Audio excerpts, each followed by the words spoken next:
Trump for 3 days where Charlie was extremely engaged with negotiating. Talked to him multiple times.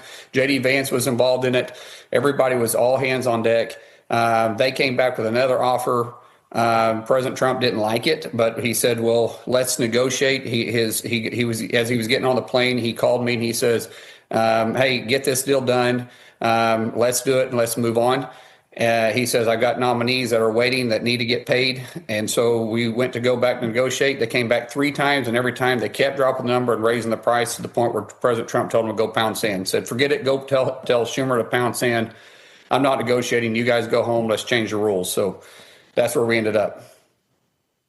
So Senator, I'm not going to question the president's wisdom or judgment here, nor yours, but I'm gonna have to get a little bit deeper into this, and I want you to further explain it.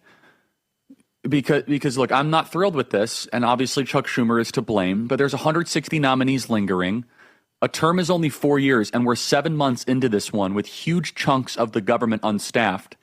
This is pure dysfunction. And Senator, understand my compassion to what you have to with this, but I think it's kind of outrageous. We have to wait till September. So walk me through this on a deeper level, because waiting another 30 days to change the rules, I mean, we have very important positions that need to happen now, very important ambassadorships.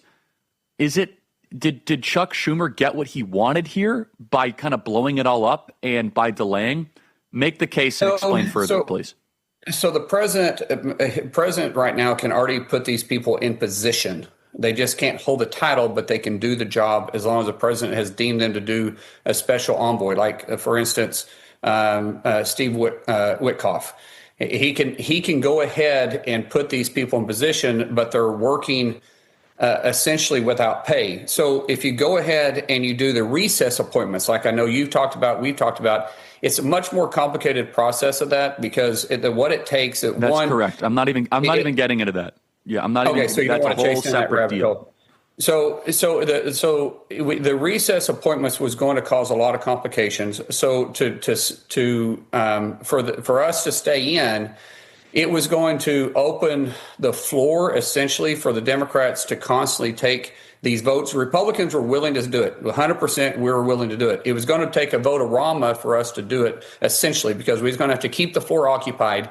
And in the meantime, they could continue to put in these ridiculous votes that was going to make the Republicans take a vote on them. The president didn't want those votes to be taken, and so the solution is if we do go into recess, then the Democrats have a political play that they could play the entire month of August, which wouldn't move the needle at all. Since these people can already do their job, they're just going to do it without pay. By the way, if we do it underneath recess appointments, they're still going to do it without pay. If we go back and we go ahead and change the rules, what happens at that point, we can start clearing the slate rather than having to go through a recess appointment over and over again. Because remember, recess appointments mean we got to recess for a minimum of 10 days. If we can change the rules, then we continue to move forward steadily and get all these people confirmed. Now,